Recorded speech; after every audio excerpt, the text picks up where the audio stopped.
Another fighter with a story. I feel like developers are actually watching my fucking reviews as of late. Awesome. Either way, the story is about the Dead or Alive tournament, and we gotta go and gather all the fighters and watch them duke it out for really no reason till they get to the tournament and then really fight.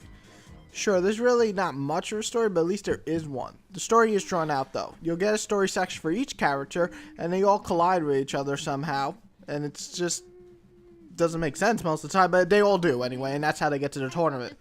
It's not really all that fun to watch at times, though there are some funny scenes, and at least you get to see your favorite characters actually have cutscenes this time, except just the ending and the beginning, like the old games.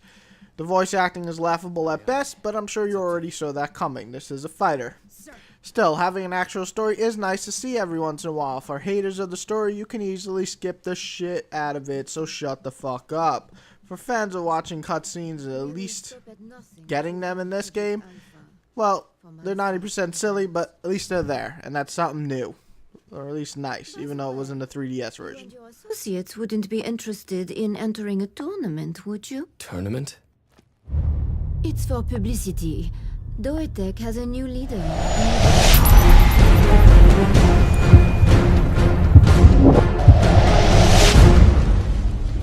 Let's be honest, 50% of you care about the graphics of this game because, well, you just want to see boobies bounce because, well, they're boobies.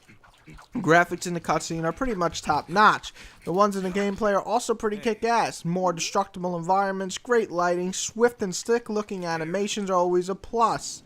There's a lot of bouncing motherfucking boobies. I mean, really motherfucking boobies. I mean, there's just a lot of boobies. Like, if your girlfriend's in the same room with you, she's either gonna want to smack the shit out of you because you're watching it, or, like mine, will probably watch the boobies bounce with you.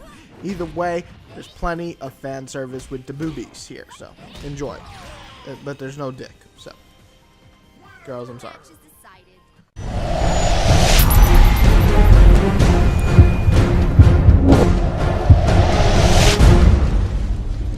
I've always enjoyed Dead or Alive because it was the one 3D fighter series that I could just kind of get into and really enjoy. So the gameplay is usually really a love or hate with this series. I fucking loved it. Or I love it in this one too. Why? It's two simple reasons. It's simple enough that even a non-vet of fighters can really just have fun with it. Two, it's flashy and fast, and I love watching cool effects and shit go off and environments explode. I love the swiftness of all the characters and how fast-paced the battles are. I mean, you can really have a battle in like 20 seconds and I feel satisfied and it's fun. So, what I do like. Well, the counter system is here and it still works really great in my opinion.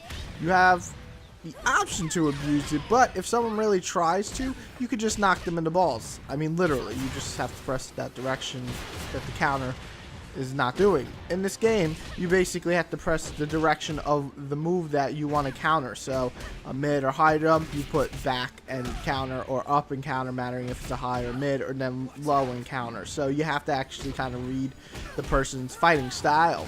If you notice, the biggest thing is that if they keep countering mids, which is the most common move in the game, you just kick them in the balls, or if you're fighting a female in the vagina, this will just work out fine. So you really cannot abuse it if the other person is smart. But if they're retarded, you can abuse the counter system, but it's still really cool, and it can really change the match in just a second, because the counters do a lot, so beware.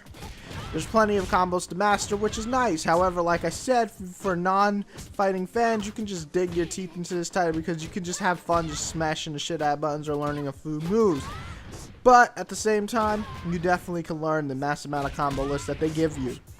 Saying this, there's a full-blown story mode with plenty of chapters to go through. It serves as a way to learn the game's fundamentals. On top of that, there's a full-blown online mode, which doesn't have much lag. Yay! You also just, can just verse regular CPU or just versus with a friend. So it's a complete package in total and pretty quality fighter.